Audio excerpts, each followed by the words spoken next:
Bueno, perdón por los que lo van a ver en línea, no les tocó la oración, no me acordé de picarle el botoncito de inicio.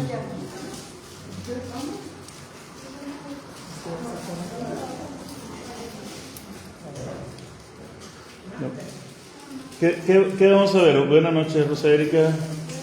¿Qué vamos a ver hoy?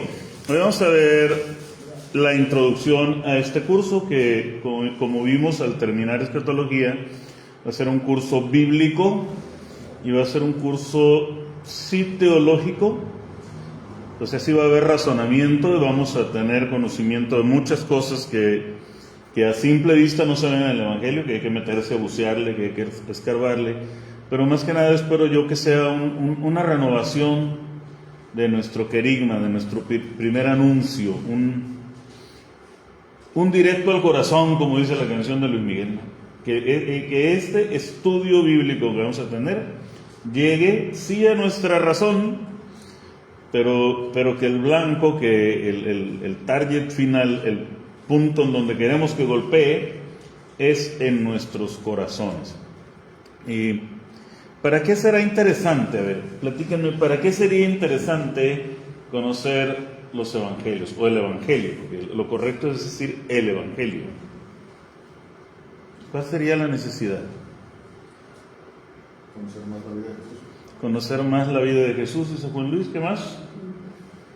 Las enseñanzas que dejó Jesús, el camino que nos dejó el camino que nos enseñó hacia la salvación también. El camino hacia la salvación. ¿Qué más se les ocurre? Buenas noches, Roberto, Rosy, buenas noches. Feliz año.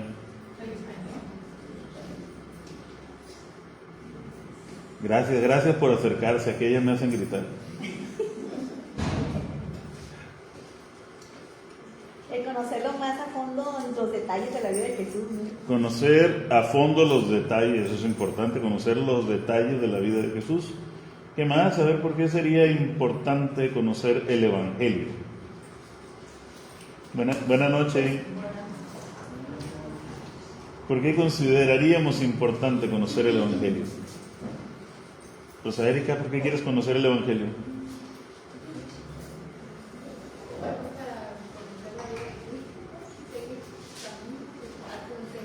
Conocer la vida de Cristo, seguir el camino y sus enseñanzas. Yo siento que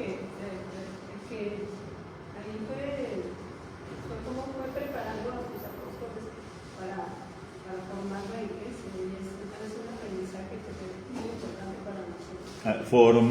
Para formar iglesia, dice Sandra, otro detallito importante. Amar más a Jesús. Amar a Jesús, porque no puedes amar a quien no conoces, ¿verdad? No se puede amar a quien no conoces. Y dice San Jerónimo que desconocer las Sagradas Escrituras es desconocer a Cristo. Sí, pásale. Luego te devuelvo la extensión, no si la necesiten.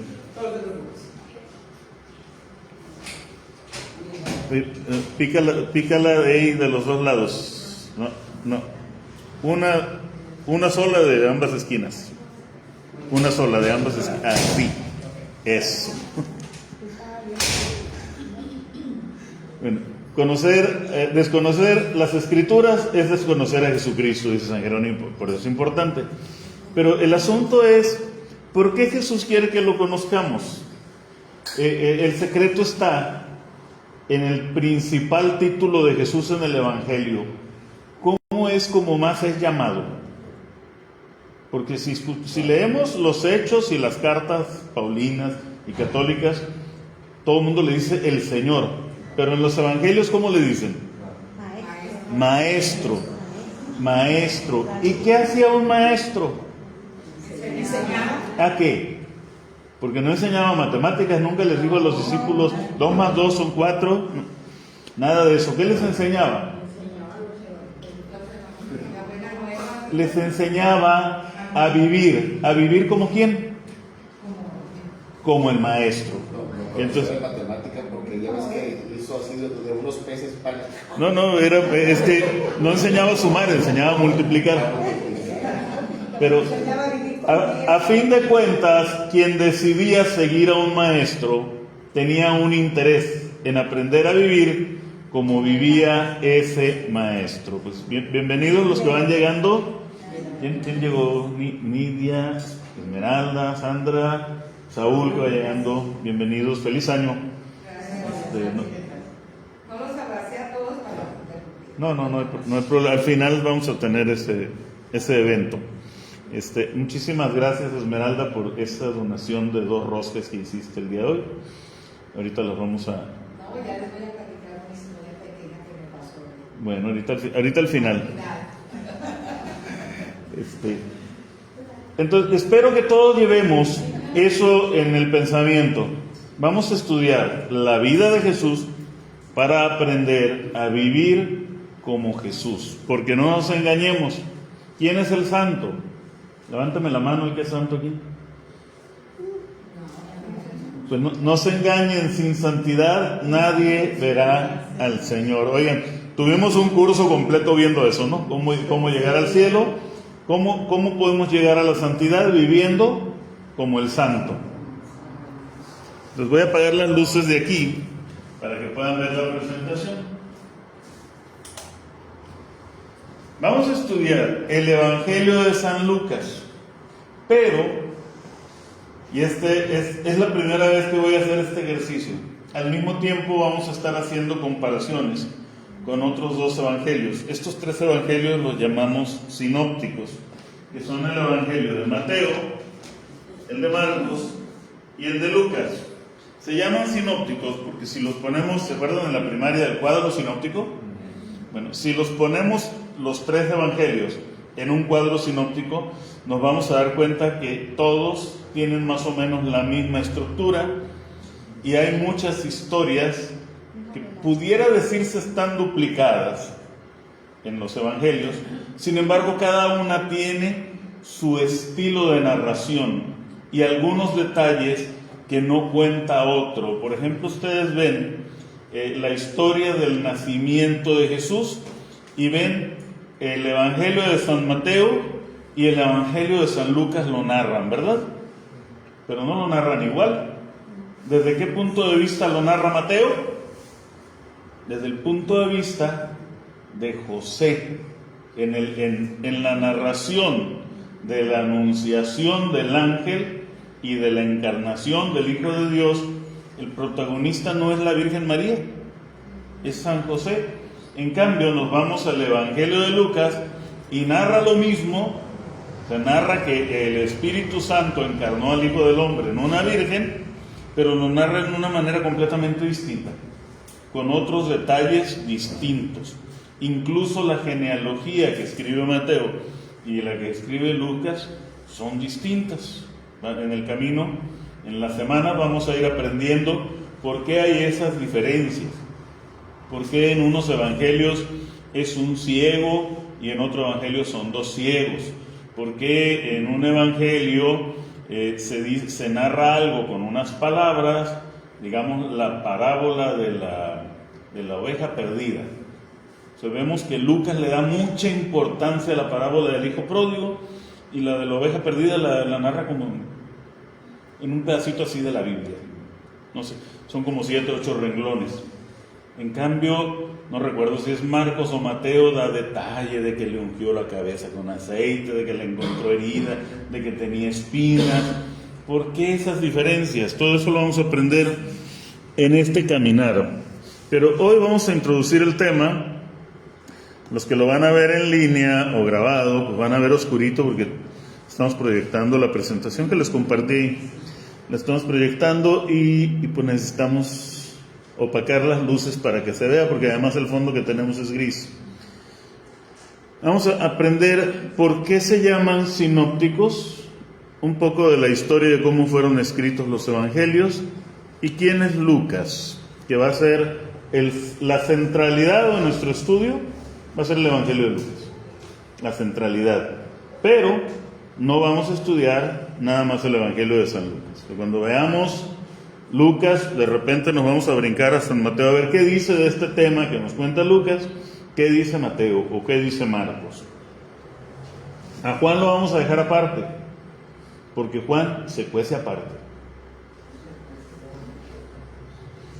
Bueno, vamos a ver origen y naturaleza de los evangelios sinópticos. Vamos a estudiar los textos que han gozado siempre de un puesto preferente en la vida de la Iglesia, tanto en el culto oficial como en la religiosidad popular.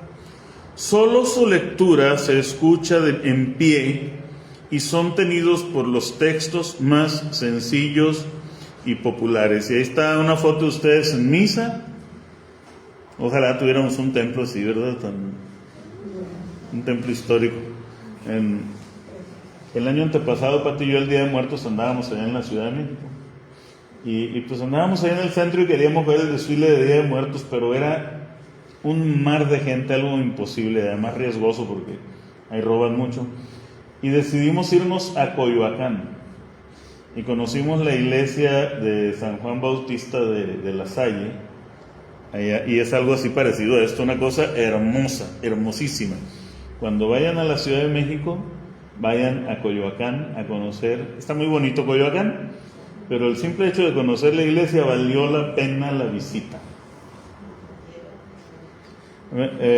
Vamos a hacer peregrinación. La está proyectando Reina, los que fueron a Chihuahua ahora en verano pasado, sé lo que hicieron el verano pasado. Los que fueron a Chihuahua con Reina ya saben quién es Reina. Ella se encarga a hacer viajes, y entonces estamos haciendo una sinergia. Tú encárgate del viaje y yo me encargo del retiro. Entonces tenemos proyectado para octubre un viaje con peregrinación a la Basílica de Guadalupe, pero el retiro lo vamos a hacer en Amecameca, Estado de México, en medio del bosque, entre el Popocatépetl y el Iztaccíhuatl, ahí en una hondonada que es un lugar hermosísimo que Pati les puede platicar cómo es. Creo que de los que están aquí es la única que ha ido a Amecameca, ¿verdad? Nidia, ¿tú no has ido a Amecameca? ¿No te ha tocado? Pídele a Dios que te lleve. Va a ser guadalupano el retiro también. Sí, como el que hicimos en México cuando fuimos a Tlalpan, así. ¿Cuántos días? Parecido. Proyectamos un viaje de 4 o 5 días, Lolita. Luego les pasamos, ya que confirmemos el local, porque tenemos que rentar el local, apartarlo, les pasamos fechas. Bueno, es claro que los evangelios se basan en tradiciones preexistentes que recogen. ¿Qué quiere decir esto? A ver, Mateo, Marcos, Lucas y Juan se sentaron a escribir nada más, a ver qué se me ocurre o cómo fue. A ver, por ahí alguien dijo inspiración. Por inspiración del Espíritu Santo, pero tiene también su estilo de narrar. Que vivieron. A ver, ¿qué fue primero, la tradición o la escritura? Entonces, todo lo que estos hombres escribieron era lo que ya se predicaba. Cuando alguien me dice, ¿por qué Pedro no escribió un evangelio? No había necesidad, lo escribió Marcos. ¿Qué escribió Marcos? Lo que predicaba San Pedro. O sea, San Marcos escribió lo que predicaba San Pedro. ¿Y San Lucas qué escribió? Porque San Pablo tampoco escribió evangelio, ¿no? ¿Qué escribió San Lucas? Lo que investigó, pero además la predicación de San Pablo, porque San Lucas era escriba de Pablo, junto con Silas, Timoteo y algunos otros. En una primera lectura directa, con facilidad de lo que en lenguaje técnico se llaman perícopas, es decir, pequeñas secciones literarias de carácter unitario, con un principio y un final bien marcados, cada una de las cuales tiene su propio género literario. A ver, por ejemplo, hay una perícopa que empieza: había una vez un hombre que tenía 2 hijos, todos se la saben, ¿verdad? Algunos hasta de memoria se la dan. ¿Qué más dice? El menor de ellos dijo a su padre: Padre, ¿dame qué? La parte de la herencia que me corresponde. Y ahí viene narrada una historia Y termina la historia contando la historia de otro hermano. Su hermano mayor no entró a la fiesta y estaba enfurruñado, dicen algunas traducciones, enojado, dicen otras, y salió el padre a suplicarle que entrara a la fiesta y le reclama: Padre, yo nunca te he abandonado, siempre he estado contigo y nunca me has dado ni un cabrito para comer con mis amigos. Hijo, todo lo mío es tuyo. Si no te has divertido en la fiesta es porque no has querido. Todo lo mío es tuyo, pero no te enojes porque celebro a tu hermano que estaba muerto y ha vuelto a la vida. Entonces, esa perícopa empieza diciendo: había una vez un hombre que tenía 2 hijos, y termina diciendo: estaba muerto y ha vuelto a la vida. Ahí sabemos que inició una historia y terminó la historia en esa perícopa. Vamos a aprender esa palabra, que es una perícopa, pequeña sección literaria de carácter unitario, con un principio y un fin. Si no quieren anotar, les pasé esta presentación en el grupo, pero si quieren tener notas, pues yo sí les recomiendo que a partir de la semana entrante, la Manuelita lo imprimió, que a partir de la semana entrante se traigan su cuaderno, porque no vamos a llevar libro. Nuestro libro va a ser la Biblia de Jerusalén. También les pasé por ahí un enlace para descargar. Quien no tenga para comprarse la Biblia de Jerusalén, descárguela en aplicación, y ahí la van a poder ir siguiendo en su teléfono.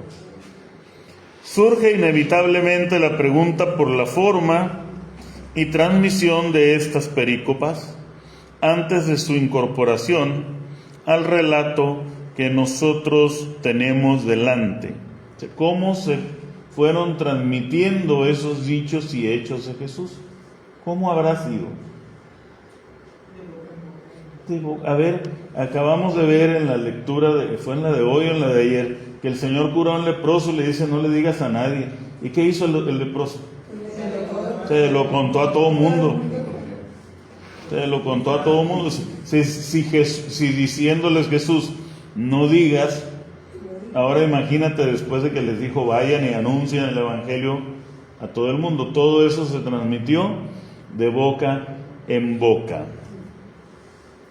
Pero esta primera lectura pone también de relieve la existencia de bloques literarios unitarios y más amplio. Por ejemplo, una sección de controversias. Aquí viene unos pasajes de San Marcos. Otra, toma de ejemplo el Evangelio de San Marcos. Otra sección de parábolas y otra sección de milagros. Y si nos agarramos con Mateo y con Lucas, está muy marcada la cuestión de los discursos. En Mateo, pues todos conocemos el discurso más famoso de Jesús. ¿Cómo se llamó? El Sermón de la Montaña o del Monte. Dentro del Sermón de la Montaña están las bienaventuranzas. Y los habéis oído, que si ustedes razonan un poquito, ¿qué quiere decir eso? Habéis oído que se dijo, mas yo os digo. ¿Qué querrá decir eso? Que ya había una historia y él la vino y dijo que así. A ver, que ya había una historia, pero más que historia, había una ley. Porque él dijo: habéis oído que se dijo ojo por ojo, diente por diente. Mas yo os digo, si alguien te golpea en una mejilla, pon la otra. ¿Qué está haciendo Jesús? Dándole plenitud de la escritura. ¿A qué escritura? A la ley, a la legislación. ¿Quién puede modificar la legislación? Solamente Dios. Entonces Jesús está tomando la autoridad divina para cambiar la ley, porque literalmente la está cambiando. También cuando le dicen: Moisés nos dio la ley del repudio, el libelo de repudio. Y yo les digo que quien se divorcia de su mujer para casarse con otra, comete adulterio y pone en riesgo de adulterio a su mujer. ¿Quién tiene autoridad para cambiar una ley de Moisés? Solo Dios. Sin embargo, su estudio descubre una complejidad y dificultad mucho mayor que la de cualquier otro escrito del Nuevo Testamento. He aquí algunas cuestiones. La misma existencia de 3 evangelios sinópticos es ya un fenómeno literario singular. ¿Cómo es posible que existan estos 3 evangelios con semejanzas tan notables, pero sin embargo no son mera copia uno de otro? Si usted los lee y no están copiados, o sea, cada uno tiene palabras, situaciones, tiempos diferentes. ¿Cómo es posible? Ningún texto de la civilización se ha estudiado tanto y tan seriamente como los evangelios, especialmente durante los últimos 2 siglos. Se trata de una de las grandes tareas del espíritu crítico moderno. Ha sido además un estudio muy apasionado porque pretendía interpretar, defender o combatir algo tan personal como la fe y algo tan socialmente relevante como el fenómeno cristiano o el cristianismo. ¿Alguien ha visto una película o leído un libro que se llama El caso de Dios? ¿La película la viste? ¿Nadie lo ha visto? Aviéntensela, se la encuentran en YouTube gratis.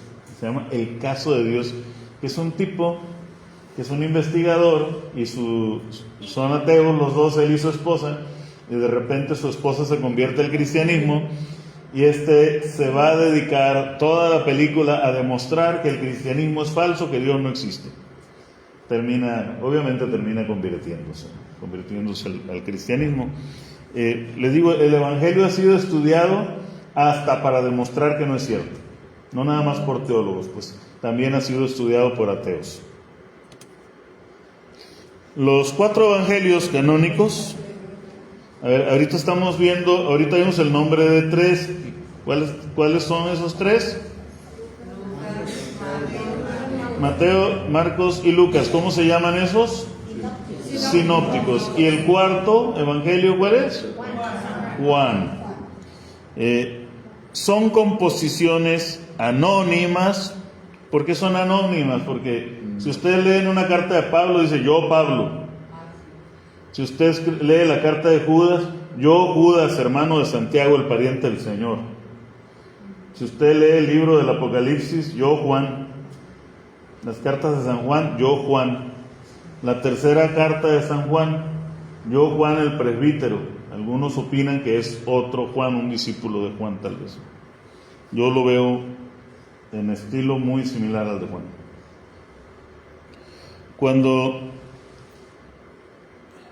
Fueron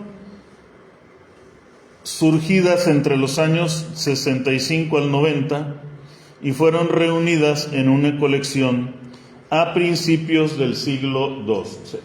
Primero, los evangelios estaban, imagínense ustedes el asunto. Alguien escribe un evangelio, Marcos digamos, y en otras comunidades saben que ahí en la comunidad donde está Marcos, que es Roma, hay un evangelio escrito.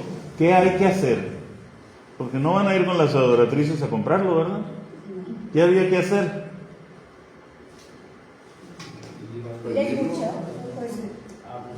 Una copia a mano. Se hacían copias a mano. Y por ahí supieron que un tal Lucas de origen griego, un macedonio, escribió un evangelio. ¿Qué hay que hacer? Y que además narra la anunciación del ángel a María que nadie había platicado hasta entonces, que seguramente estuvo platicando con la Virgen María para escribir eso. ¿Qué hay que hacer con ese escrito? Toda la iglesia merece conocerla. ¿Qué hay que hacer? Copiarlo a mano. No podíamos ir a la librería a comprarlo, había que copiarlo. Y así fue cuando se mantuvo. Y hacia el siglo II, pues se empiezan a aglomerar, es decir, a juntar los 4 evangelios y a tomarse como parte de la escritura sagrada. Que si ustedes leen a San Pablo, cuando se refiere a la escritura sagrada, ¿A qué creen que se refiere? A sus cartas. ¿A qué se referirá cuando habla de la Escritura Sagrada Pablo? ¿No había evangelios todavía? Pablo escribe, empieza a escribir mucho antes. A las narraciones, a las verbales. ¿A qué se referirá Pablo cuando dice Sagradas Escrituras? Al Antiguo Testamento. Al Antiguo Testamento. En el siglo II empieza ya a hablarse del Nuevo Testamento, de lo que hoy conocemos como Nuevo Testamento, como parte de las Sagradas Escrituras. Así es que cuando San Pablo dice toda escritura ha sido inspirada por Dios, no se refiere ni a sus cartas ni a los evangelios, porque todavía no estaban ahí como Biblia. Eso viene más adelante. Eso lo asume la autoridad de la Iglesia, la autoridad papal del Papa San Dámaso, con Jerónimo. Jerónimo hace la traducción a la lengua vernácula. Los títulos de los evangelios no son originales, pero se basan en una tradición muy antigua y unánime que vincula a cada uno de ellos con un personaje conocido de la Iglesia de los orígenes. O sea, nosotros no vamos a abrir la Biblia y encontrar el versículo. Ya ven que los protestantes siempre le dicen, ¿y dónde dice la Biblia? A ver, contéstelo usted. ¿Y dónde dice la Biblia que el Evangelio de Mateo está escrito por Mateo? ¿Y dónde dice la Biblia que el Evangelio de Lucas está escrito por Lucas? ¿Y dónde dice la Biblia? Es más, ¿dónde dice la Biblia que el discípulo amado de San Juan? No hay un título, no hay en cambio usted lee una carta de San Pablo, yo Pablo, siervo de Dios por voluntad y siempre hace su presentación. Los evangelios no. Pero pues todo el mundo en la iglesia, y además hay escritos del siglo I, del siglo II, donde padres de la iglesia afirman la autoría de los evangelios. Cuando los textos comenzaron a usarse en el culto o se intercambiaban entre las iglesias, tenían que especificarse de qué clase de obra se trataba y quién era el autor. Los copistas de finales del siglo I, principios del II, tuvieron ya que ponerles títulos. La versión más primitiva es Evangelion Kata más el nombre acusativo, o sea, Evangelio según Lucas, San Lucas, Evangelio según Mateo, Evangelio según Marcos. Esta expresión es extraña, aunque tiene algún precedente en la literatura griega, y parece evidente que se usa para evitar la más normal de Evangelio de Marcos en genitivo y dejar claro que se trata de versiones del único Evangelio de Jesucristo. Evangelion Jesu Christus. ¿Cuántos evangelios hay? Uno, en diferentes versiones. O sea, hay un evangelio. El Evangelio de Jesucristo según San Marcos, o sea, como nos lo cuenta Marcos, según Mateo, o sea, con el estilo y con los conocimientos y el testimonio de San Mateo, porque además Mateo fue testigo. Mateo fue testigo, Juan fue testigo. Marcos, según la tradición, llegó a ser testigo de la aprehensión, porque alguna tradición dice que el joven que salió huyendo desnudo, porque es el único que lo narra, el Jueves Santo en el huerto de Getsemaní, ¿se acuerdan de ese pasaje? Que un joven salió huyendo desnudo. Bueno, una antigua tradición dice que es Marcos. Pues probablemente, y además, la tradición también dice que la casa en donde se celebró la última cena era la casa de la mamá de Juan Marcos Evangelista. Entonces, él no fue testigo de todo lo que escribió, fue testigo de la última cena en adelante. Juan fue testigo, Mateo fue testigo, Lucas. No, Lucas no fue testigo. Fue discípulo de Fue discípulo de Pablo. Pablo. Sí, pero además entrevistó a mucha gente para escribir el libro. Lucas entrevistó a mucha gente. ¿Por qué se llama evangelio? Es una palabra griega que literalmente significa buen anuncio, agelo.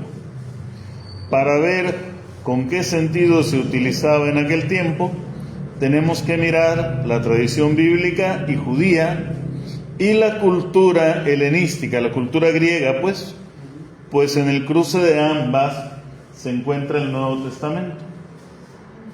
En la Biblia griega de los 70 no aparece el sustantivo, evangelio como sustantivo, pero tiene importancia el verbo en forma participia. ¿Cómo dice? Evangelizomenos, o sea, el mensajero de las buenas noticias. ¿Han leído el pasaje de Isaías? Uno de mis pasajes favoritos, porque nosotros andábamos en misiones en la colonia Miguel Hidalgo, en Los Cocos, en el Infonavit y para donde nos mandaran. Y de repente yo leyendo la Biblia me encuentro: qué hermosos son sobre los montes los pies del mensajero que anuncia las buenas noticias, que anuncia la salvación, que dice a Sión: ya reina tu Dios. Es un pasaje del Antiguo Testamento, de la versión griega del Antiguo Testamento, que usa el término evangelio, es decir, buena noticia. Los pies de los mensajeros son hermosos. Además, yo como a manera de testimonio, así, tratando de llegarles al corazón más que a la razón, les puedo decir que en mi familia materna todos padecían onicomicosis y yo terminé contagiado. ¿Saben lo que es eso? Las uñas gordas en los pies. Entonces yo siempre me avergoncé de mis uñas, hasta ya de grande, de casado, ya con un buen trabajo me pude comprar un tratamiento para curármelas, pero toda mi infancia, mi adolescencia y parte de mi juventud viví con mis uñas gordas y me avergonzaba de mis pies. Y leer en la Biblia que los pies del mensajero que anuncia la buena nueva de la salvación son hermosos, para mí era muy reconfortante. A Dios le parecen hermosos mis pies, que a mí me parecen tan feos, que me avergüenzan. El sustantivo evangelio no tiene importancia ni en los 70, o sea, en la versión en griego de la Biblia, ni en el judaísmo intertestamentario. En cambio, sí se usa con sentido religioso en el culto al emperador romano. Era una buena noticia la ascensión, dice ascensión, ahí es ascensión al trono o la victoria del emperador. En una estela, o sea, una piedra del año 9 a.C., el nacimiento del emperador Augusto es saludado como el comienzo para el mundo de la buena noticia que traía. O sea, en el mundo hebreo se usa evangelio como adjetivo y en el mundo griego se usa como sustantivo. Resumamos brevemente lo que encierra en el hecho llamar evangelios a estos textos. Implica abandonar toda neutralidad ante estos textos. Era en el fondo una confesión de fe que los consideraba como testigos de la salvación de Dios para la humanidad. O sea, nosotros rezamos el credo, se lo saben bien, ¿verdad? Sí. Terminamos el año jubilar. ¿Cuándo terminó? En la diócesis lo clausuraron el 10 de enero, pero a nivel iglesia se cerró el día 6, ¿no? El Papa cerró el día 6 la puerta. ¿Cuántas gente sacaron del purgatorio? No sé cuántos credos recé este año. No sé. No, pues ojalá hubiera ido todos los días. En serio que me quedó el remordimiento de las veces que vine a misa aquí, porque si iba al Sagrado Corazón sacaba gente del purgatorio de aquí, no, pero muchas veces vine aquí. Pero sí me tocó muchas en el Sagrado Corazón. Fui al Santuario de la Virgen de Guadalupe también, y fui a Nuestra Señora del Rosario en Guasave, y era rezar el credo, y fue tan bonito. Creo que nunca había rezado tantas veces el credo. Me acordé de una vez que participé como apoyo de un padre exorcista. Estaba haciendo el ritual y nos decía: ustedes rezan el credo, ustedes rezan el credo. No nos pedía otra oración, la profesión de fe. Bueno, el credo es un resumen del Evangelio, de lo que creemos. Y leer los Evangelios debiera ser el compromiso mínimo de lectura bíblica de cualquier bautizado. Mínimo. Una vez se me enojaron mucho un grupo de personas que según muy formadas, y les empecé a preguntar: ¿quién ha leído toda la Biblia? Pues entre el grupo pues había uno aparte de mí que había leído toda la Biblia. Bueno, ¿quién ha leído el Nuevo Testamento? Y pues ya levantaron la mano como unos 4 o 5. ¿Y quién ha leído al menos los 4 evangelios? Pues ya fueron un poquito más. Bueno, ¿quién ha leído al menos un evangelio? Y yo esperaba que todos levantaran la mano. Y no. De los que estamos aquí, ¿quién ha leído al menos un evangelio? Nada de que yo fui a misa, no, leído. Bueno, los que no lo han leído, ahí les va el tip. Mateo tiene 28 capítulos. Divídanlo en 4.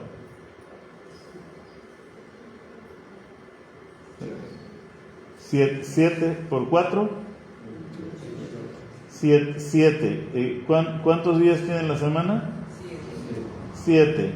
Usted lea 4 capítulos diarios del Evangelio y en una semana lee San Mateo. Lucas tiene 24 capítulos. Divídalo en 4. 6 por 4, 24. Usted puede leer en 6 días, leyendo 4 capítulos diarios, el Evangelio de San Lucas. Marcos tiene 16 capítulos. Divídelo en 4. En 4 días puede usted leer el Evangelio de San Marcos. Y San Juan tiene 21 capítulos. No lo puede dividir entre 4. Pero igual le hace 4 capítulos y en 6 días lo va a leer. O sea, en un mes pueden leer los 4 evangelios. Los 4 evangelios. Bueno, atendiendo el uso profano del vocablo, se está diciendo que la auténtica buena noticia no viene del poder imperial, sino de Jesucristo. ¿Por qué perseguían a los cristianos? Porque negaban la divinidad del emperador. Para los cristianos, el único salvador, la única buena noticia de salvación es Jesucristo. Atendiendo el uso del verbo en la tradición judía, se está diciendo que en Jesucristo se realiza la auténtica buena noticia que habían vislumbrado los profetas. Los evangelios, el origen de los evangelios sinópticos, pretenden transmitir tradiciones de lo que Jesús hizo durante su vida terrestre.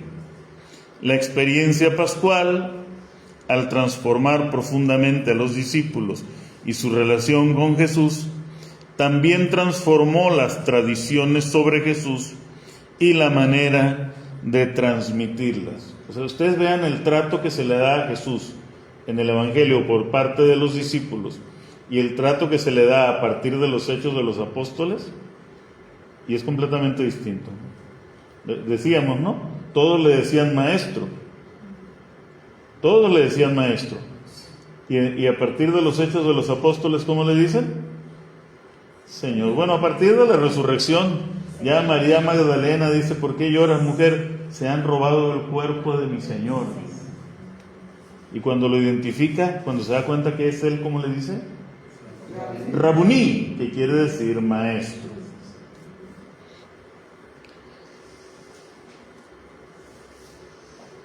la aparición de los evangelios escritos requirió cierto tiempo. Usted se puede imaginar que se murió Jesús, resucitó y ya se pusieron a escribir, ¿verdad? ¿Así habrá sido? ¿Cómo habrá sido? Me voy a sentar a escribir. ¿Así habrá sido? Vamos a ver caso por caso. A ver, Mateo, ¿quién era? Un recaudador de impuestos. A ver, aquí tenemos pues no ha sido recaudador de impuestos. Bueno, sí trabajaste para el gobierno un tiempo. ¿Cualquier pelafustán sin conocimiento puede hacer eso? No, ¿verdad? Se necesitan conocimientos, estudios y actualizaciones. Yo, cuando llevé contabilidad, cada año nos hacían cambiar el prontuario fiscal, que era un librito que yo detestaba. Cada año nos hacían comprar el nuevo prontuario fiscal. Era un recaudador de impuestos, es decir, era un hombre culto que al menos hablaba 2 idiomas. Al menos digo, porque lo más probable es que hablara 3. Hablaba arameo, que era la lengua del pueblo al cual pertenecía Mateo, y debe haber hablado griego, que era el idioma de la gente culta, porque era el idioma que se usaba para las transacciones comerciales, para las relaciones con otros pueblos. O sea, si tú, fíjate que yo una vez me eché una platicada tan sabrosa con un alemán, pero sabrosísima. Él no habla español y yo no hablo alemán. ¿Cómo creen que platicamos? No, pues sí, platicamos, pero ¿en qué idioma creen que hablamos? En inglés. Bueno, digamos que el griego era el inglés de nuestro tiempo, ¿no? La lengua más hablada, la lengua franca. Salud, Sandra. Bueno, él era un hombre culto. Cuando estaba Jesús diciendo su discurso, el sermón de la montaña, ¿qué creen que haya estado haciendo él? Si era un hombre culto. Estaba hablando en griego. Pero ahí es el Yo siempre me he imaginado, y ahora que vi The Chosen me gustó mucho eso, porque ponen a Mateo con papiros o con pergaminos y llevando notas. Es muy probable que Mateo haya estado tomando nota y ya después pues lo compiló como un evangelio, hizo un resumen de todo lo que vio y escribió. Y Marcos, ¿cómo habrá sido? Escuchando los sermones primero de Pablo, porque primero fue compañero de Pablo y de Bernabé en la misión, pero después terminó con Pedro, acompañando a Pedro en Roma, y después también acompaña a Pablo en la prisión.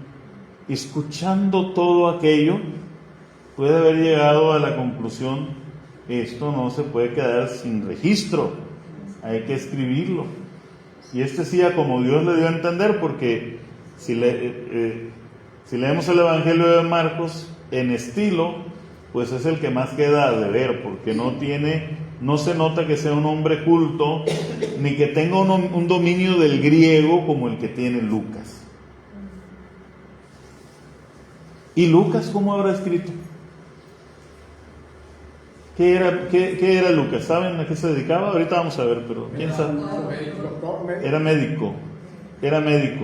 Igual cualquier pelagato puede ser médico. ¿Qué se necesita para ser médico? Ahorita acaba de defender su tesis de su especialidad, mi yerno. Ha estudiado más que un cura, yo creo, el pobre.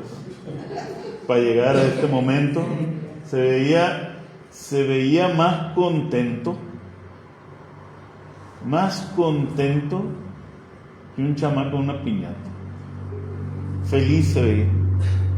Fue muy duro, fue muy difícil, mucho estudio. Lucas era médico. Pues no cualquiera es médico. ¿Qué hizo Lucas? No utilizó el método científico que nosotros conocemos, el de la empírica, porque no existía. Eso se inventa en la Edad Media por un franciscano. pero utilizó los métodos científicos de la época para investigar y entrevistar a los testigos. Y además fue muy pronto, fue escrito antes el Evangelio de Lucas que el Evangelio de Juan. Es decir, tenía muy fresca la información, muy fresca. La aparición de los evangelios requirió cierto tiempo. Origen de la tradición. Bueno, primero, Jesús y los discípulos antes de la Pascua. Hubo una comunidad prepascual en torno a Jesús. Hubo gente que acompañó a Jesús. ¿Desde cuándo tenemos recuerdo de eso? ¿Quiénes son los primeros que lo acompañan? El llamado de sus apóstoles. Que a ver, recuérdenme quiénes fueron los primeros a los que llaman. Son 4. Los hermanos Santiago y Andrés. Pedro, Andrés, Santiago y Juan. Esos son los primeros que llaman. Y luego, ¿quién se acuerda quién es el siguiente? El arquitecto. En la serie es arquitecto, Natanael o Bartolomé. Pero no, fíjate, el siguiente fue Mateo. Estaba Mateo sentado al telonio, o sea, cobrando impuestos, cuando vio pasar a Jesús. Jesús lo miró y le dijo, fue todo lo que le dijo. Y Mateo se levantó, dejó todo y lo siguió. Entonces hay una comunidad previa, hay unas mujeres que sí, que sirven a la comunidad también. ¿Se acuerdan de los nombres de algunas? Mujeres. Sí. Magdalena. María la llamada Magdalena. ¿Quién más? La esposa del rico, ¿cómo se llama? María Juana, doña Juana, la esposa de Cusa, administrador de Herodes. Susana. María la de Cleofás. A ver, iban 2 discípulos después de la crucifixión, el domingo de resurrección, iban 2 discípulos caminando hacia Emaús. Uno de ellos era Cleofás. Siempre pensamos que eran 2 tipos, ¿no? 2 cuates, 2 señores. Pero a Jesús lo seguía María, la de Cleofás. Entonces lo más probable es que el otro discípulo era María, la de Cleofás. ¿De qué otra mujer? Claudia no era discípula. Claudia era la esposa de Pilatos y había escuchado de Jesús y había tenido sueños con él. ¿Qué otra mujer se acuerdan que seguía a Jesús?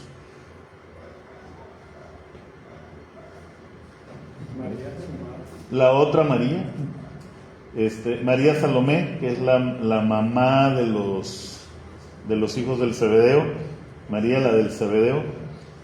María la de Santiago. ¿Por qué esta es importante? Porque esta es pariente de la Virgen María. Por eso son parientes, Santiago el menor y Judas Tadeo, o Judas de Santiago. Judas de Santiago, Santiago el menor, o sea, hijo de Santiago, María la de Santiago. Marta no lo acompañaba a Jesús, pero lo hospedaba. Marta y María. María la de Betania, no María la Magdalena. Bueno, también hay una cultura de la memoria y la tradición.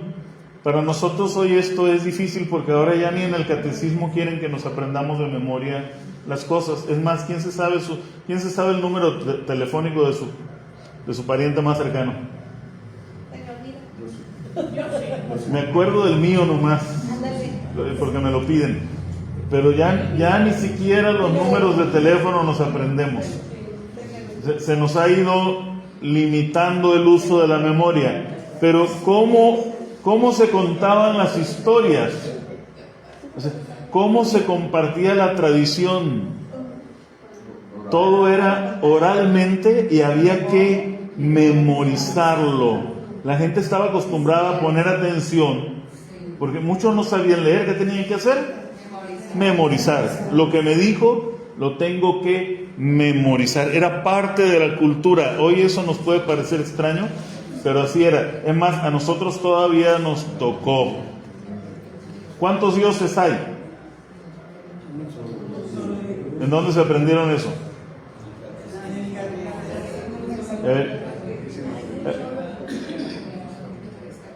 ¿Qué es la Santísima Trinidad? Es un solo Dios en tres personas distintas. Entonces, ¿hay tres dioses? No, hay un solo Dios en tres personas distintas. ¿Se acuerdan de ese librito de las preguntas? Si te aprendías de memoria esas preguntas, hacías la primera comunión. Si no te las sabías, ¿en dónde está Dios? No decía en todas partes. En el cielo, en la tierra y en todo lugar.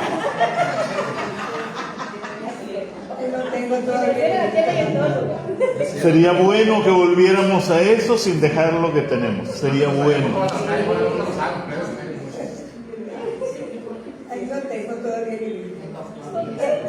Bueno, tenía características propias la tradición prepascual de Jesús. O sea, había una transmisión flexible. ¿Qué quiere decir esto? Cuando hay un accidente, por ejemplo, en la calle, y llega el perito a ver qué pasó, entrevista a los testigos. Si todos le dicen exactamente lo mismo, es falso. O sea, el veredicto es que es falso. Se pusieron de acuerdo. Porque lo normal es que cada quien haya tenido un punto de vista distinto y haya visto detalles distintos. Entonces, por eso en la tradición vemos en un evangelio narrado de una manera y en otro evangelio narrado de otra manera, aunque es el mismo hecho. Detalles diferentes. La comunidad pospascual, después de la Pascua, la tradición reinterpretada a la luz de la experiencia pascual. Primero, fidelidad y actualización de la tradición. Hay una relación de continuidad y discontinuidad. ¿Cuál es la continuidad? Bueno, todo lo que nos dijo Jesús lo entendimos de una manera. ¿Se acuerdan que si ustedes leen el Evangelio de San Juan, dice, y es que los discípulos no habían entendido todavía? Jesús le decía, me van a matar. Y él decía, yo creo que estaba hablando en parábolas. Jesús le decía con mucha claridad, me van a matar. Yo creo que está hablando en parábolas. Después de la Pascua, ¿qué pensaron de todo eso? No, pues es que sí lo iban a matar. Y entonces ya hay una tradición post-pascual. Entendimos lo que Jesús nos quería decir. Y el recurso de la Escritura, pues el cumplimiento del Antiguo Testamento en la persona de Jesucristo. O sea, si usted lee el Antiguo Testamento, cuando yo leí la Biblia, a mí nadie me enseñó la primera vez. Nadie me dijo, léela así. Yo agarré la Biblia y me fui a Génesis 1:1 y de ahí empecé. Y entonces cuando llegué al Éxodo, quería llegar a la parroquia, iba a Fátima, quería llegar a la parroquia quitando las imágenes. Y nadie me explicó. Así no se lee la Biblia. ¿Qué voy a buscar en el Antiguo Testamento yo? ¿O qué me voy a encontrar? Leyéndolo bien, a la persona de Jesucristo. Es más, a la Virgen María en el primer capítulo. Enemistad pondré entre ti y la mujer, entre tú y su descendencia. ¿Quién es la mujer? ¿Y la descendencia? Jesucristo. Jesucristo, ¿y quién más? Porque hay un resto de la descendencia. Nosotros, la iglesia, que somos el cuerpo de Cristo. Nos lo encontramos ahí mismo en el Génesis. A ver, va Abraham con Isaac subiendo un monte. Isaac voltea con su papá. Isaac va cargando la leña. Isaac lleva el madero cargando. Entonces le dice a su papá, papá, llevamos la leña, llevamos el fuego, ahí llevas un cuchillón, y no llevamos el cordero para el sacrificio. Y Abraham le dice, Dios proveerá el cordero. ¿Cómo presenta Juan el Bautista a Jesús? Y ahí el cordero de Dios que quita el pecado del mundo. Nos vamos al Éxodo. comerás la Pascua de pie, matarás un cordero, bañarás con la sangre del cordero las jambas y los dinteles de las puertas, y el ángel de la muerte no entrará a esa casa. A la casa que esté marcada con la sangre del cordero no entrará la muerte. ¿Cómo presenta Juan a Jesús? El cordero y la sangre del cordero. Esta es mi sangre que se entrega por muchos, para la salvación de muchos. Ahí mismo en ese pasaje de la Pascua, lo comerán de pie y de prisa. ¿Cómo comulgas? De pie, haciendo fila y de prisa. Te lo comerás todo, completo. En la hostia consagrada, ¿qué hay? No hay pan ya. Alma, cuerpo, sangre y divinidad de Jesucristo. Te comes el cordero completo. ¿Estamos entendiendo la relación entre el Antiguo Testamento y el Nuevo? Los evangelios tienen 3 niveles. El nivel redaccional, ¿qué significa este texto en la situación actual que presenta la obra completa, atendiendo al contexto, situándolo en conjunto con la trama? O sea, no es decir, es que el versículo dice. ¿Cómo les digo yo eso? ¿Qué? La doctrina así. No se desarrolla una doctrina con un versículo. Se tiene que tomar el texto, el contexto, la situación, la cultura, el tiempo y cómo lo aplicamos, no nada más en nuestros tiempos. ¿Cómo aplico el Evangelio a mi vida? El nivel tradicional, o sea, el evangelista ha redactado su obra utilizando tradiciones existentes en su iglesia particular. La referencia histórica, los textos no acaban en sí mismos, sino que hablan de personajes reales y de acontecimientos históricos. Y es bien padre cuando cuando estás leyendo el libro de los Hechos de los Apóstoles, ves personas en los Hechos que aparecieron en los evangelios así esporádicamente. Por ejemplo, te encuentras a Simón el Negro, que era de Cirene. ¿Se acuerdan de algún Simón de Cirene en el Evangelio? O sea, aparece un Malco en una de las cartas de Pablo. ¿Se acuerdan quién es Malco? Al que le cortó la oreja a Pedro en el huerto de Getsemaní, se convirtió.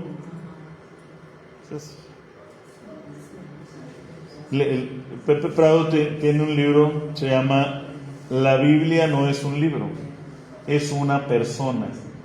Tenemos que aprender a tratar la Biblia como una persona, la persona de Jesucristo. Además, dice la Constitución Dei Verbum, que es la Constitución del Concilio Vaticano II dedicada a la Sagrada Escritura, dice que la Iglesia desde siempre ha rendido la misma veneración a la Sagrada Escritura que a la Sagrada Eucaristía.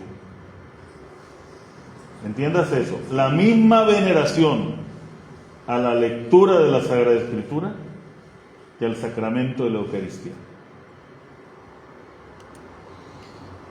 Entonces tenemos ya el problema sinóptico.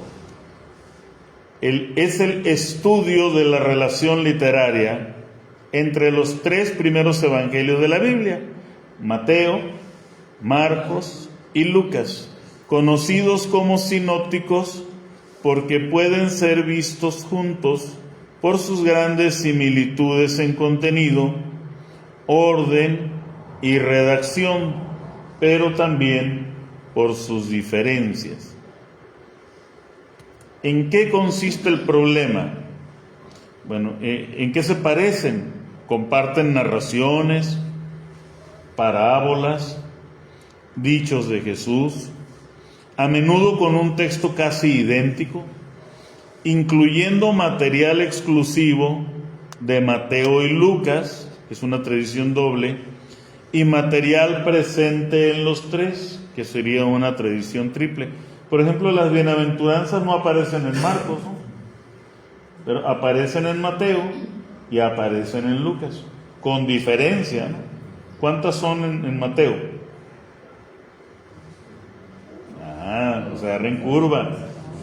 Son 8 bienaventuranzas. Algunos las dicen 7, ¿no? Y en Lucas son 5, pero Lucas además trae los ayes o imprecaciones. Trae las 5 bienaventuranzas y dice, pero hay de ustedes los ricos, pero hay de aquellos. Tiene esas diferencias. Varían en el orden de los eventos, en el estilo, el material propio de cada evangelio, lo que complica una simple copia.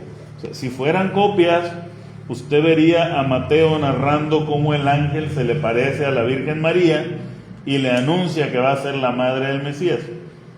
O vería a Lucas, leería usted a Lucas, pues que a San José le habló en sueños un ángel cuando él había decidido repudiar en secreto a María. Que por cierto, ¿cómo le dice el ángel a José? ¿Quién se acuerda? Es que tengo una historia muy bonita de esa frase. Saúl fue testigo de ese momento. Yo tengo un yerno que era protestante y así por preguntón se convirtió al catolicismo. Aquí hizo su primera comunión. El padre Raúl lo confirmó y el padre Raúl Aguirre lo confirmó y le dio su primera comunión. Pero se fue a Nuestra Señora del Rosario a tomar un curso de Mariología que estábamos llevando allá y traía pues todas las dudas de un protestante, ¿eh? Y un día me pregunta, pero ¿cómo hacer para tener esa fe en María? Yo, o sea, lo teórico ya me lo aprendí, intelectualmente ya lo traigo en la cabeza, pero ¿cómo doy el siguiente paso? Como José. ¿Cómo como José?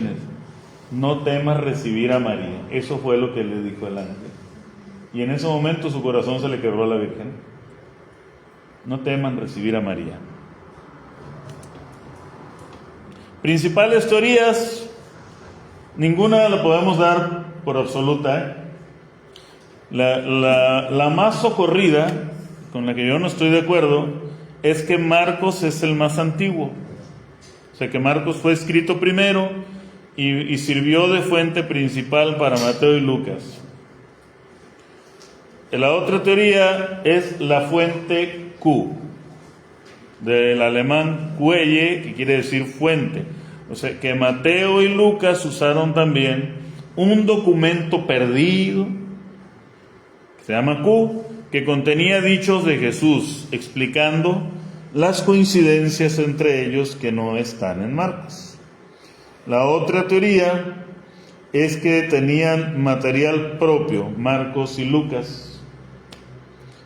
La hipótesis de Farrer, o sin la fuente Q, que Marcos fue primero, que Mateo usó Marcos y Lucas usó Marcos y Mateo sin necesidad de una fuente Q.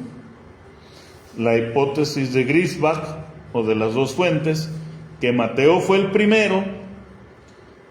Yo tengo cierta coincidencia con eso, porque el evangelio que conocemos de Mateo en griego no tiene sentido. O sea, es una traducción, porque ¿para quién fue escrito el evangelio de San Mateo? Fue escrito para los judíos convertidos al cristianismo. Entonces, lo más lógico era que se escribiera en arameo. Y de hecho, los traductores afirman que encuentran en la traducción muchos hebraísmos, o sea, situaciones que solamente se pudieron haber dicho en arameo, pues. ¿Qué sería eso? Como ya te vi las canillas. Ustedes me entendieron, ¿verdad? ¿Qué les vi? Las pantorrillas, ¿no? Las piernas. El chaguabuín. Ya te vi las canillas. Pero usted dígale eso a un español. No lo entiende, ¿verdad? Ahora tradúzcamelo al inglés o al ruso. Bueno, en las traducciones que se hacen del griego, que es el documento más antiguo que tenemos, de los 4 evangelios son en griego los 4, encuentran que hay muchas palabras que solamente podrían ser entendidas del arameo. muchas expresiones en el Evangelio de Mateo. Y que luego Lucas lo usó como fuente y Marcos usó después a Mateo y a Lucas.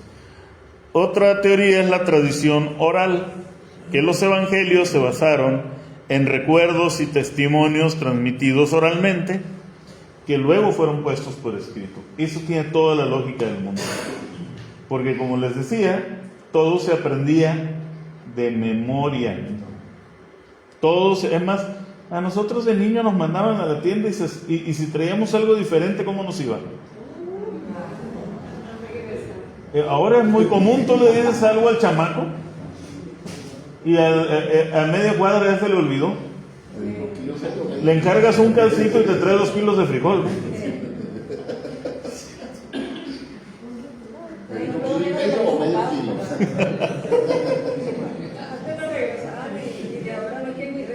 ¿no? No le da pena. No, el mandado principal se les olvidó y sacaron lo demás. Bueno, ahora sí entremos en materia de lo que vamos a estudiar a partir de la semana próxima. Vamos a estudiar el Evangelio de San Lucas, pero como les digo, vamos a estar comparando con los otros dos, ¿no? Con Mateo y con Marcos. Entonces, las primeras semanas que vamos a ver la genealogía y la anunciación, pues vamos a ver mucho a Mateo también. A Marcos, ¿por qué no? Porque Marcos no narra eso. A ver. ¿Y Juan? Tampoco. Juan nos dice que el Verbo se hizo carne y habitó entre nosotros. Es su estilo de decirnos todo lo que nos dijeron Mateo y Lucas en una frase. Y el Verbo se hizo carne y habitó entre nosotros. ¿Quién es Lucas? Bueno, es un médico gentil. ¿Por qué es gentil? Porque es muy buena onda, trato muy amable. ¿Por qué es gentil? Porque no pertenecía al pueblo de Israel. Eran los israelitas y las gentes. Pero nosotros, ¿qué somos? Nosotros somos gentiles. A menos que entre nosotros sea algún judío, todos aquí somos gentiles. San Lucas, autor del tercer evangelio y de los Hechos de los Apóstoles, habla San Pablo de él en la carta a los Colosenses, definiéndolo como Lucas, el médico querido o el médico amado. ¿Alguien vio la película de Pablo, apóstol de Cristo? Los que no la hayan visto, búsquenla, la iban a quitar ya de Netflix, pero creo que en Prime está todavía. Pero es una historia hermosísima acerca de Pablo, de Lucas y de dos personajes que poco se habla de ellos, pero son muy importantes en la historia de la salvación, que son Priscila y Aquila, o Aquila y Prisca. Según el historiador Eusebio, había nacido en Antioquía de Siria y era un gentil.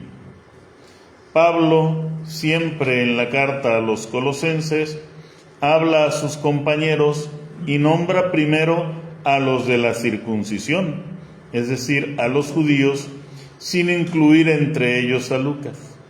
Además, en su evangelio, Lucas demuestra una sensibilidad particular en lo que se refiere a la evangelización de los gentiles.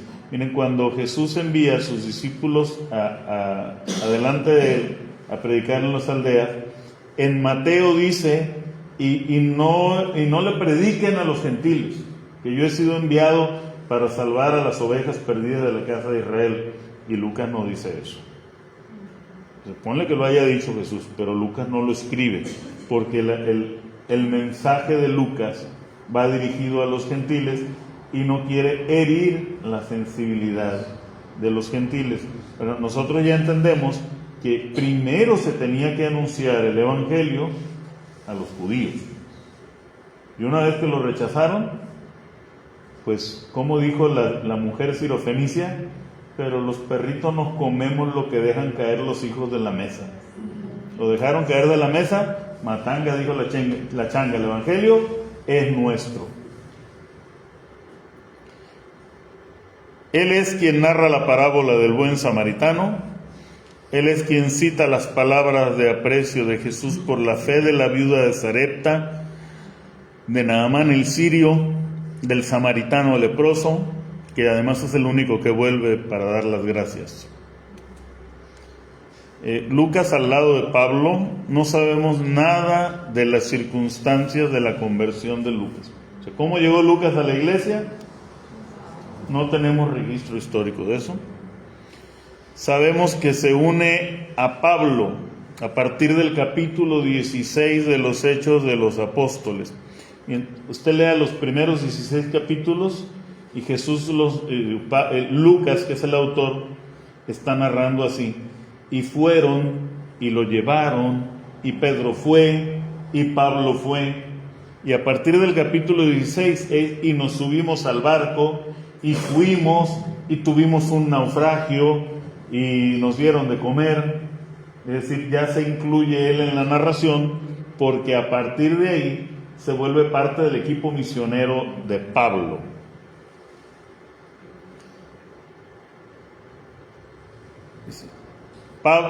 Pablo tiene una visión de un macedonio. ¿Se acuerdan de esto? Pablo quería ir a Asia. Pablo quería ir a Asia Menor a evangelizar. Y dice, y el Espíritu Santo no nos dejó. Eran Pablo y Silas.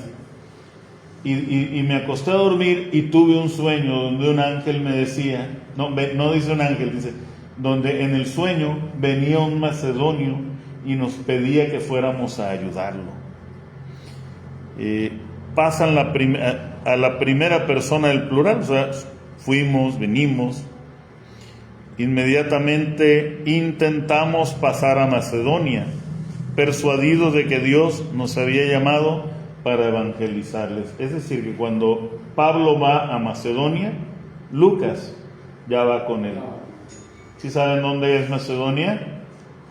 Donde está Grecia, arribita de Grecia. Alejandro Magno no era griego, era de cultura griega, helénica, pues, pero él era el reino suyo, su trono estaba en Macedonia, era el macedonio Alejandro Magno. Por lo tanto, Lucas acompaña a Pablo en el año 51. Échale pluma. Tenía, ¿cuánto tiempo hacía que había muerto y resucitado Jesús? 20 y súmele 6 más. Y súmele 6 por un error que hubo ahí a la hora del cálculo de los años. 30 años. 30 años. O sea, no fue después, 15 días después de la ascensión, pasaron 6 años para que Pablo y Lucas se conocieran.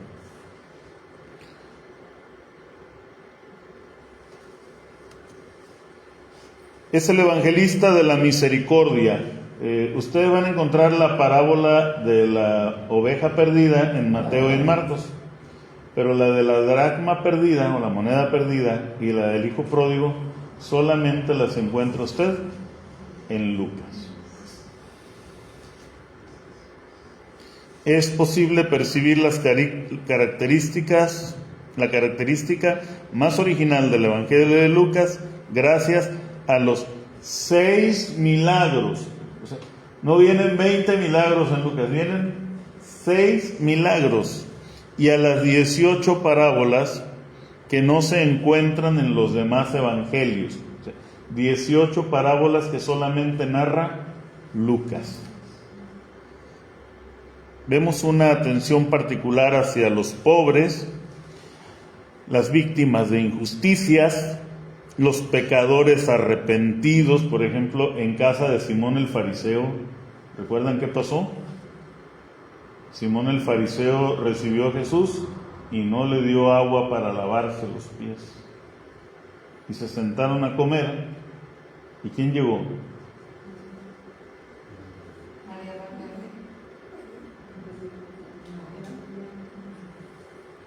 Es que cuanta pecadora aparece en la Biblia nos han dicho que es María Magdalena, y no. María Magdalena era de Magdala, Simón el fariseo vivía en Jerusalén. También dicen que es María la hermana de Lázaro, no, esa vivía en Betania, en la aldea de Betania, cercana a Jerusalén, pero no es Jerusalén. Simón el leproso, que era Simón el fariseo, vivía en Jerusalén. Dice, era una mujer a la que únicamente se le conocía como pecadora pública. Lucas no nos dice el nombre, nada más nos dice que era una mujer pecadora. Y no nos dice de qué pecado, nomás nos dice que era pecadora. Y le lavó sus pies a Jesús con sus lágrimas. Y María, la de Betania, no le lavó los pies con sus lágrimas. Derramó sobre su cabeza un perfume y sobre sus pies. Son personas distintas, situaciones que a pesar de parecerse mucho, son distintas también.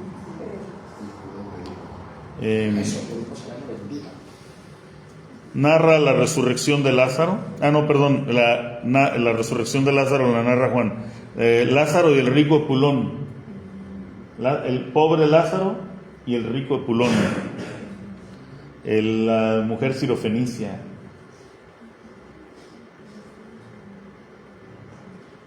Él es el que habla del hijo pródigo, del Padre misericordioso. Él narra las palabras de María en el Magnificat cuando dice que Dios derribó a los potentados de sus tronos y exaltó a los humildes, a los hambrientos, los colmó de bienes, despidió a los ricos sin nada. Y esto es muy importante. Hay 2 evangelios que tienen muy presente la figura de María, que son Lucas y Juan. ¿Por qué sabemos que Lucas era cercano a María? Por la narración de la anunciación y del nacimiento de Jesús, con detalles que solamente María pudo haber sabido. ¿Quién sabía de la visita de María a Isabel? Solamente María. ¿Quién sabía que el niño de Isabel brincó en el seno de su madre? Al oír su voz, solamente María cuenta detalles que solamente María sabía. Entonces, lo más probable es que Lucas haya tenido una muy larga entrevista con María. ¿Y por qué Juan nos narra cosas de María que también los otros evangelistas no narran? Vivió con ella, Porque se fue con ella a su casa. se la llevó a su casa, se convirtió en su hijo. Ahora, Juan no tenía mamá. Juan y Lucas. Oye, entonces ellos los que están con María no murieron mártires, ¿no? De Lucas no sabemos cómo murió. Porque ahí no dice que haya sido mártir. No sabemos. Se habla de algunas fuentes hablan de su martirio, otras dicen que vivió hasta una edad avanzada. Entonces no sabemos cómo murió Lucas ni de qué. La tradición más antigua narra que murió en Beocia a los 84 años, después de haberse establecido en Grecia para escribir su evangelio. Y miren, tan conoció a la Virgen Lucas, que Lucas no solo era médico, también era artista. Y tenemos algunos íconos de las iglesias orientales que son atribuidos a la autoría de Lucas como un pintor. Durante la pandemia, el Papa Francisco fue a rezar delante de la Salus Populi Romani, atribuida a San Lucas. La Virgen del Consuelo, y aquí un detalle en la Salus Populi Romani. ¿Se fijan que no la dibuja como quinceañera? A pesar de que tiene el niño ahí como veinteañera, la dibuja ya como una mujer de 40, ¿no? Porque es la edad en que la conoció. De 40 o 50 años la Virgen. Esta pues alguien quiso restaurarla y no le salió, o al mismo tiempo ha deteriorado la imagen de la Virgen, y la del niño pues la llamada Virgen del Consuelo. Esta es muy bonita, la Virgen de la Clemencia. También está deteriorada, pero miren, con muchos más detalles. Siempre con el niño. La Virgen con el niño Jesús del Panteón, no porque haya estado enterrada en el Panteón, sino porque la encontraron en el Panteón romano. La Virgen del Rosario de Montemario. Qué bonito rostro ahí. Ah, ese es el rostro distinto. Pero parecido siempre todos. Era el estilo del arte de entonces, también. Si ustedes se fijan, le ponen una boca demasiado chica, ojos demasiado grandes, las narices demasiado rectas. Así se pintaba en aquel entonces. La Virgen del Pueblo. Y pues terminamos la presentación. La semana que entra, si alguien quiere prender las luces en medio, Manuelita, tú que estás cerquita, estírate.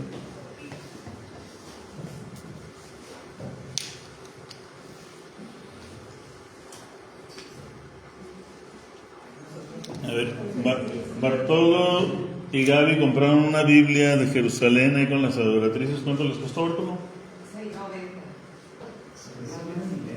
$6.90. Sí, yo me imaginé que eran unos 700 pesos. Carmelita, no está aquí Carmelita, está yendo a otro grupo a estudiar Biblia también. Se compró una de semibolsillo, es más grande que la que yo tengo de bolsillo, en 400 pesos ahí con las adoratrices. Pero si de plano no tiene para comprarla, descargue la aplicación ahí les pasé el enlace para que descarguen la aplicación Biblia de Jerusalén. Veo que hay caras nuevas. A ver, nos queremos conocer, pero primero nos presentamos iba a decir los viejos, pero aquí no hay viejos, los veteranos, los pioneros. Preséntense con los nuevos. Pues empezamos. ¿Cuántos nuevos hay? Buenas noches, soy Lisela del Ángel y pues estamos desde hace varios añitos. Casi 5. Casi sí. ininterrumpidos. No, más de 5, porque tú empezaste en Rosario Empezamos allá. con la introducción a la Biblia. Juan Luis. Bienvenidos los nuevos. ¿Qué tal? Hola a todos, buenas noches. Yo soy Juan Luis Beltrán Sánchez, esposo de Gisela. Estoy para servirles también, y aquí estamos. Cuando les duele una muela y con ellos. Que no les duela, pueden ir en cualquier momento, disculpan. Buenas noches, yo soy Hugo Rodríguez Espinosa. Estoy en este grupo hace 4 años, desde junio del 21 a la hora.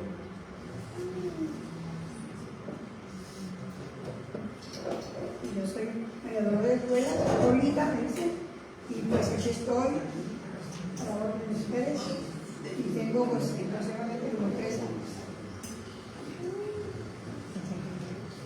Entonces, yo soy Sandra Luis Aguirre, también tengo más de 5 años.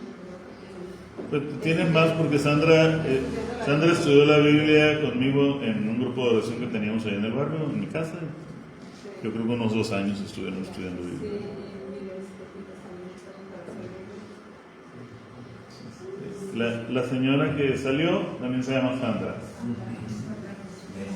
Sandra Luz Mesa.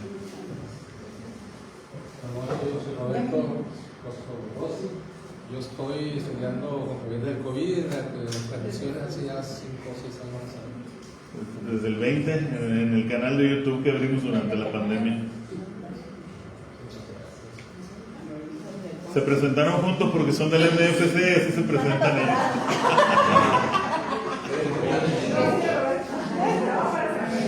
Rosy, preséntate.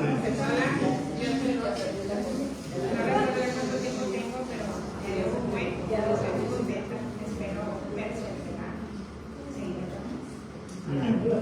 Ahora tenemos una nueva cara. Lucero Borges. Lucero. Borges, pues me acabo de integrar por invitación de la Pues bienvenida. Bienvenida. Gaby. ¿Saben de qué está sirviendo? Que hay unos que ni saben cómo se llaman los que vienen.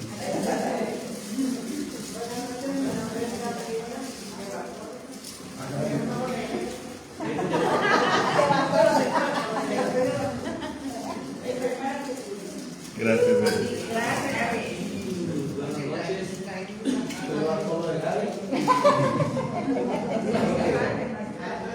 Somos del grupo Hermanos de Osos que venimos de San José y iniciamos clases con la iniciativa de Bueno, a Saúl a lo mejor no se acuerdan de él, pero estuvo aquí un tiempo.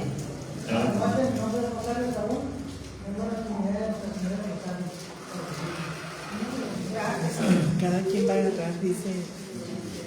Bienvenido, Saúl. Bienvenido de vuelta, Betty. Buenas noches, yo soy Betty, de la parroquia Sagrada Familia y soy pionera de la escuela de Ella también está desde introducción a la Biblia. Ella y Rosa Erika de aquí. ¿Manuelita también? También. Ay, ni Nidia, cierto. Guadalupe. Mi nombre es Guadalupe Félix, pues me conocen como Lupita Félix, pues tengo desde 2021 yo creo, que iniciaron aquí. Gracias, Lupita. Buenas noches, mi nombre es Mario Beltrán. No recuerdo tampoco, ya no me recuerdo lo que acabo de hacer ahorita mismo cuando entré. Igual. Es de la actividad del Señor San José, ¿verdad? No, mi esposo.